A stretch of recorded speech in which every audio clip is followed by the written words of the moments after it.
તો મિત્રો જે બંગાળની ખાડીની સિસ્ટમ છે જે ગુજરાતને ઇફેક્ટ કરવા લાગે છે, જે 31 જુલાઈની રાત્રિ દરમિયાન જે પૂર્વી ગુજરાત અને દક્ષિણ ગુજરાતના તટીય વિસ્તારે ટકરાઈ શકે છે આ સિસ્ટમ.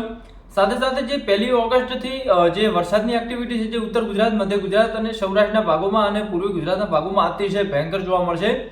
અમુક જગ્યાએ પવનની સ્પીડ પણ થોડી વધારે થઈ શકે છે. ગાજવીજ સાથે અને વીજળીના કડાકા ભડાકા સાથે અતિશય ભારે વરસાદ થવાની શક્યતા છે. વાત કરીએ જો 1 ઓગસ્ટની, તો 1 ઓગસ્ટ એટલે કે 31 જુલાઈની રાત્રિ દરમિયાનથી જે ઉત્તર ગુજરાતના ભાગો છે, પાલનપુર છે, બનાસકાંઠા છે, પછી જે થરાદ છે, ધાનેરા છે, ડીસા છે, આ તમામ વિસ્તારોમાં ભારે વરસાદ થવાની શક્યતા જોવા મળી રહી છે. ગાજવીજ સાથે અતિશય વરસાદ થવાની શક્યતા છે. આપણા જે વેધર મોડલ પણ તે હાલ સૂચવી રહ્યા છે કે અતિશય ભારે વરસાદ જે ઉત્તર ગુજરાતના ભાગોમાં જોવા મળશે.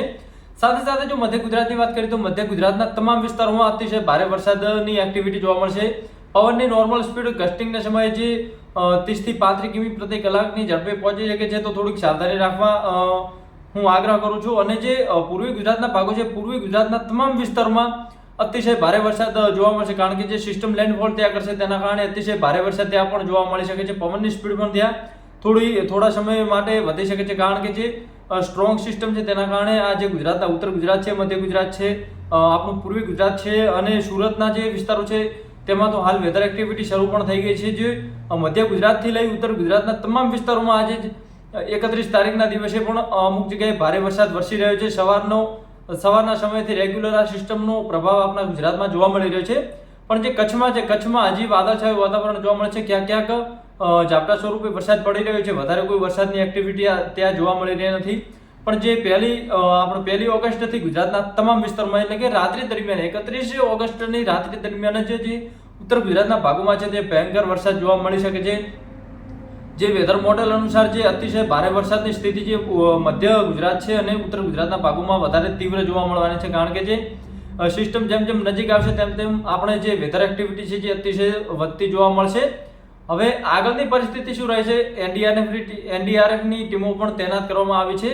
પણ અમુક જે હવામાન મોડલ એવું પણ બતાવી રહ્યા છે કે જે સિસ્ટમ છે જે દક્ષિણ ગુજરાત તરફ થોડીક ખસી રહી છે, પણ જે દક્ષિણ ગુજરાત તરફ જે કર્વ થઈ અને પછી જે ઉપરની સાઈડ જે પૂર્વી ગુજરાત તરફ થઈ ઉત્તર ગુજરાત તરફ આવશે, તેના કારણે જે મોસમી એક્ટિવિટી છે જે 2 દિવસ લગાતાર ચાલુ રહેશે.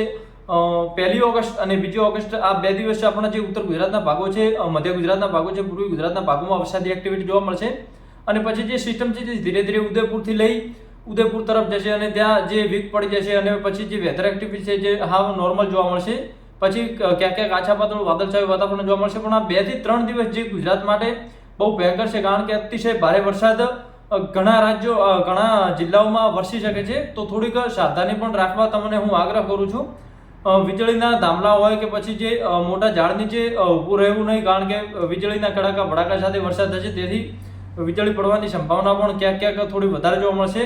એટલે થોડીક સાવચેતી રાખવા હું તમને આગ્રહ કરું છું. આજ માટે બસ આટલું જ. નવું અપડેટ હવે શું આવશે તે હું તમને આગળના વિડીયોમાં જણાવી દઈશ. વિડીયો પસંદ આવે તો લાઇક, શેર અને સબસ્ક્રાઇબ કરવાનું ભૂલશો નહીં. ધન્યવાદ.